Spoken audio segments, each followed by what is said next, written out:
Hi there everybody, it's Rarity here from inkybutterfly.com. Thank you for joining me today for today's card making video, which is my design team make for the Inspire.Create challenge. This time around our theme is spring.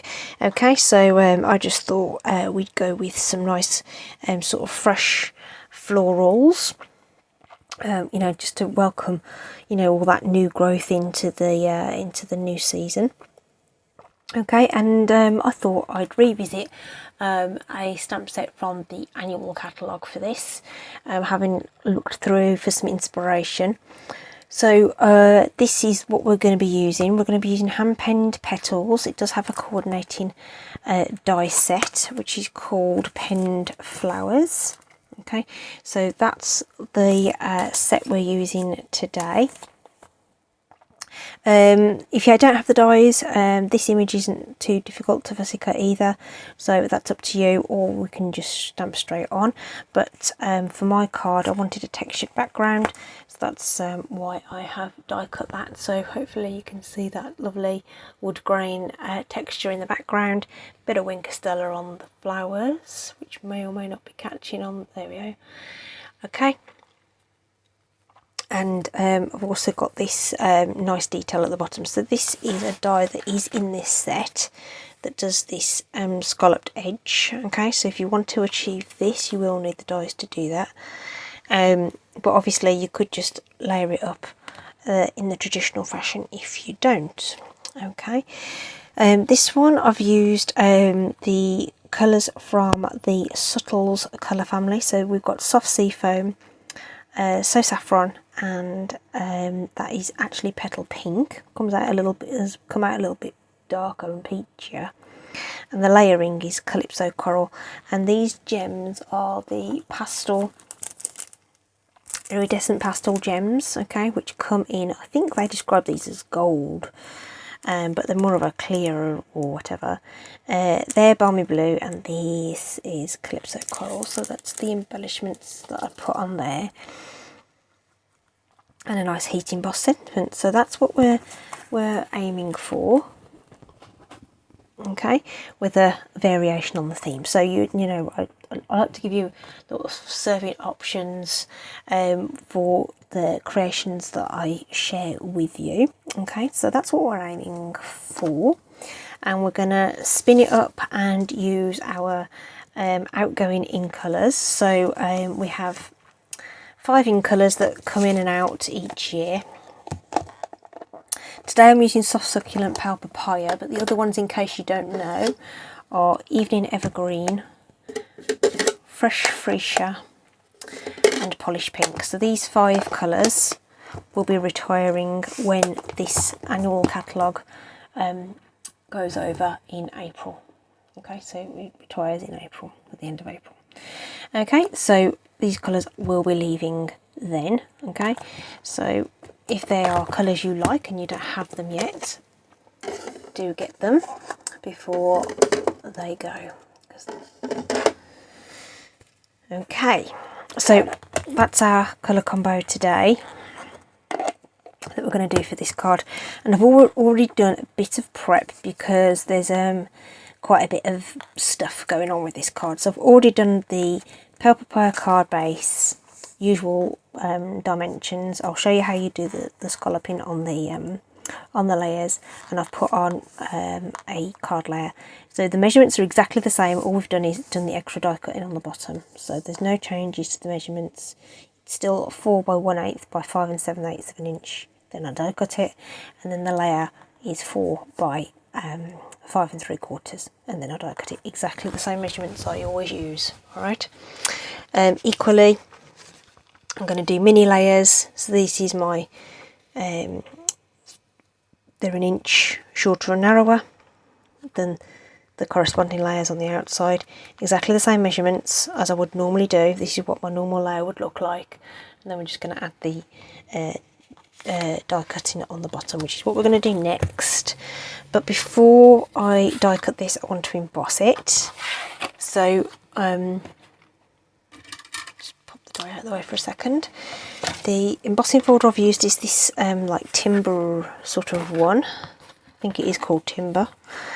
Okay, and I'm just going to line up my cardstock because I want the grain to run up and down, and there is a line on the front of the embossing folder here, which I hope you can see. Yep. Okay, and I'm just going to sort of roughly line it up with that. This is a 3D embossing folder, so on our embossing machine, our Stampin' Cut and Emboss machine, we do have the recipes here for how we construct the sandwiches for each of the different functions, and for our 3D embossing folders we need this base plate plus our dark grey number 4 platform plate, I should say. This is a platform. So here's our dark grey number 4 plate, which we're going to put our cardstock onto inside the embossing folder, and we're going to run that through the machine. So it's great that those instructions are just there ready. Okay, so that goes all the way through, and when it comes out we get this superb texture on our cardstock. So really, really nice, easy way to do add an extra something. I'm just going to put the number 2, which is our sort of thin die adapter sort of thing, on there, my dirty old cutting plate, back on there, because what we need to do now is do some die cutting.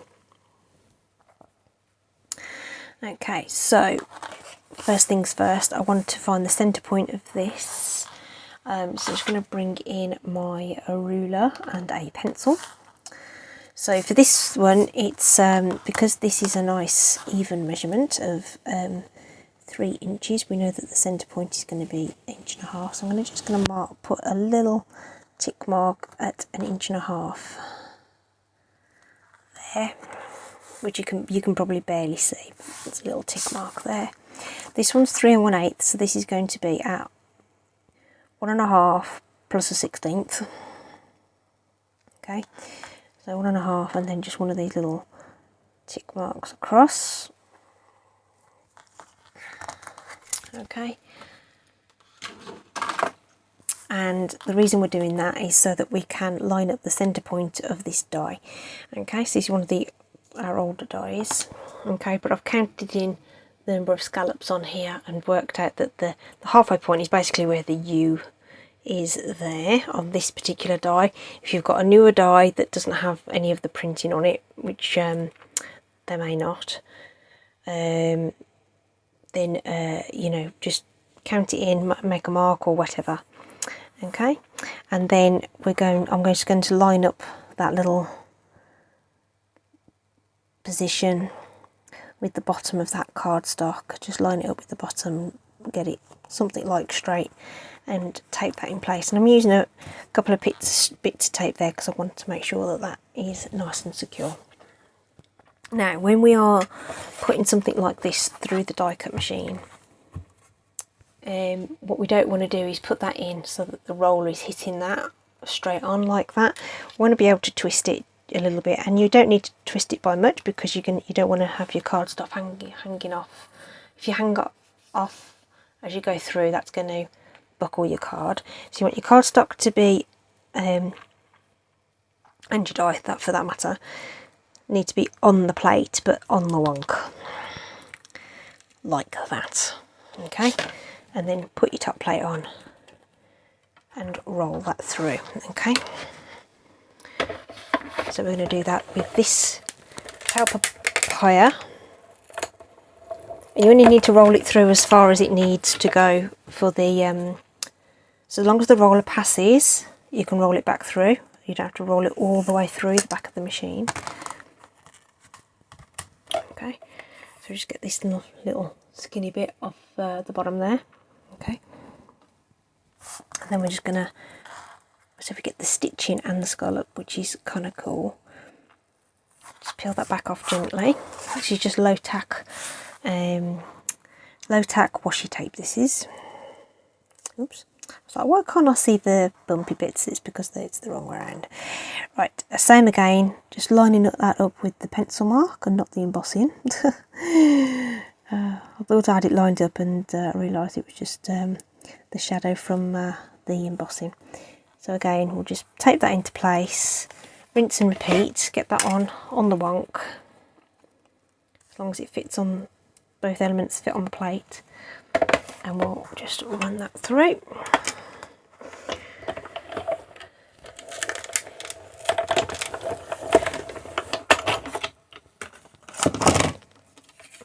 Okay, and again we'll just peel that off very gently, and because you're only going over the bottom there, you're not going to flatten your embossing too much anyway. Okay, so that's that element done, and we can actually put these layers together now because we're done with that. I'm going to use wet glue. This isn't my glue of choice generally speaking, but with this texture, the Stamp and Seal, my preferred glue, will sort of pick up your texture and sort of snag on the card. So I'm layering this with the blunt ends, just as I would do normally, looking to make sure that those 3 edges are even. And then I'm just going to look to the bottom and just make sure those scallops are lined up, just to be sure, because nothing's ever quite perfect. And that looks good enough. Okay, so those are our sort of nice sort of scalloped details that we're going to have on our card like that. Okay, totally optional extra, but I thought it was a cute little additive to this reasonably simple looking card. Okay, and having that embossed background I think really lifted it as well, because when I was first constructing my sample it just looked a little plain basically. Alright, so that's that.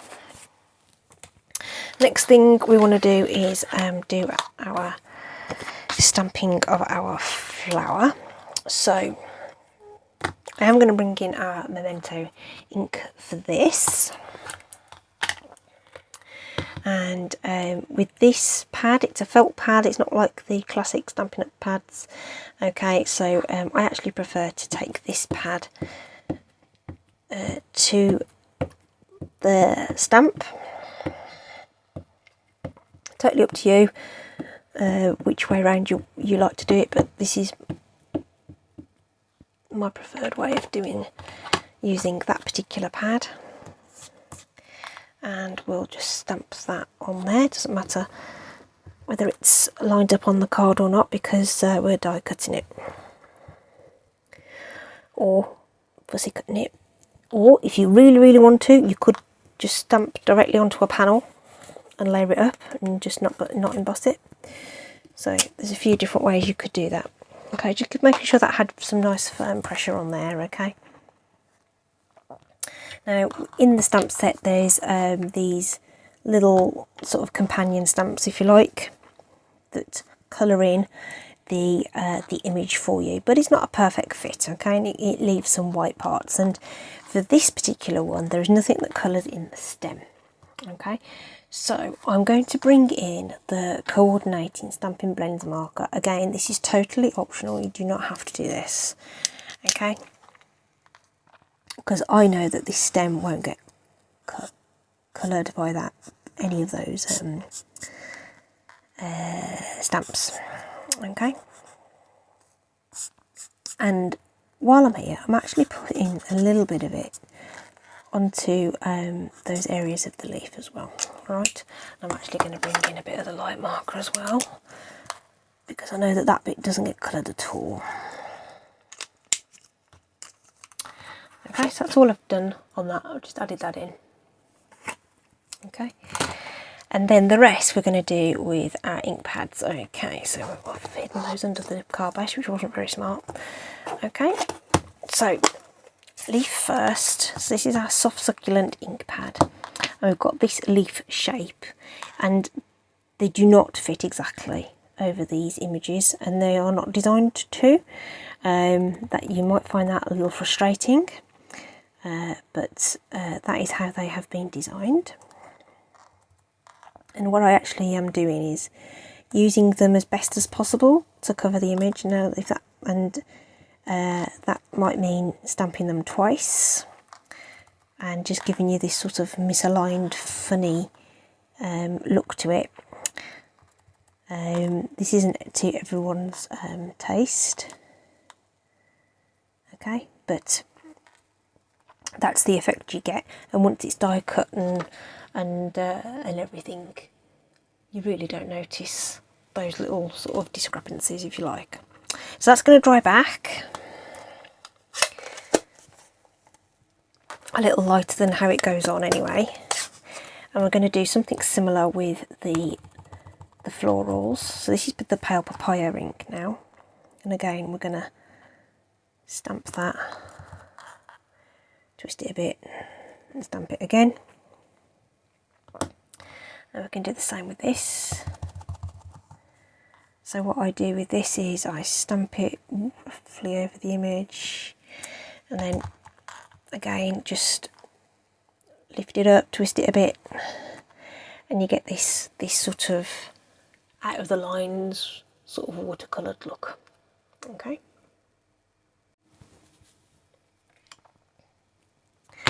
And whilst it's still in the paper, I'm going to add some Wink of Stella to that as well. And if you just have a look here now, oh yeah, you can see it actually better on the camera, to believe it or not. So that's starting to dry back now. The ink is drying back lighter, and you can see that blender, stamping blend is coming through and up here actually. Okay, so that's a little sort of fun thing to maybe add in any extra dimension if you want to on your stamped images. You can easily add your stamping blends over the top or beforehand if you feel like it just needs a little bit of a helping hand. So like this one as well, right, if I wanted to just give a bit of extra oomph to the centre of this flower, I could with the pale papaya. It's not quite as dramatic an effect, and it kind of depends on what colour you use as to exactly what effect you get. Okay, so once you've done that, we just need to die cut it out, which I have already done. Okay, so you can see that, and there's all these sort of white parts and stuff, but it all adds to the effect. Okay, you can see that blend marker just sort of adding a little bit of extra bits and pieces on there. So I'm just going to pop a couple of dimensionals onto the back of this in readiness for when we pop it onto the card. Okay, so we've got our layers and our embossing. Okay, I just need to do a little